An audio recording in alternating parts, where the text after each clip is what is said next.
गेल्या काही दिवसांमध्ये रस्ते अपघात मोठ्या प्रमाणात वाढले आहेत। सुसाट वेगाने गाडी चालवल्यामुळे तुमचा अपघात होऊ शकतो। देशात अनेक ठिकाणी रेल्वे रूळ ओलांडताना दुर्घटना घडतेच। अशाच एका घटनेचा व्हिडिओ सध्या सोशल मीडियावर व्हायरल झाला आहे। जरा वेळही थांबायचं नसल्याकारणाने अनेकदा लोक भरवेगात रेल्वे फाटक क्रॉस करायचा प्रयत्न करतात, पण अशाच वेळीच बऱ्याचदा दुर्घटना घडतात आणि अगदी जीवही जातो।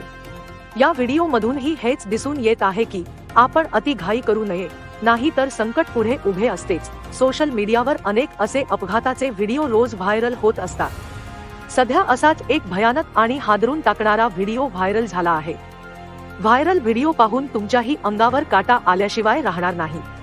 या व्हिडिओमध्ये तुम्ही पाहू शकता की तुम्हाला उत्तर प्रदेश नोंदणी क्रमांकासह असलेली एक कार रेल्वे गेटवर अडकलेली दिसत आहे आणि समोरून ट्रेन येताना दिसत आहे। वास्तविक कार चालक रेल्वे फाटक बंद होण्याच्या आधी आपली कार तिथून लवकर पळून नेण्याचा विचार करत होता, परंतु लवकर निघण्याच्या नादात कार मध्यभागीच अडकली। कार चालकाने घाईघाईने कार क्रॉसिंगमधून बाहेर काढण्याचा प्रयत्न केला आणि कार दोन फाटकच्या मध्ये ट्रॅकवर अडकली आणि त्याचवेळी रेल्वे समोरून येत होती। तेव्हा क्रॉसिंगच्या दोन्ही बाजूला त्या ठिकाणी उपस्थित असलेल्या लोकांची मोठी गर्दी जमली। उभे असलेले लोक मोठमोठ्याने आरडाओरडा करू लागले। ट्रेन जवळ येत असल्याचं पाहून कार चालक कार ट्रॅकवरच सोडून बाहेर पळाला।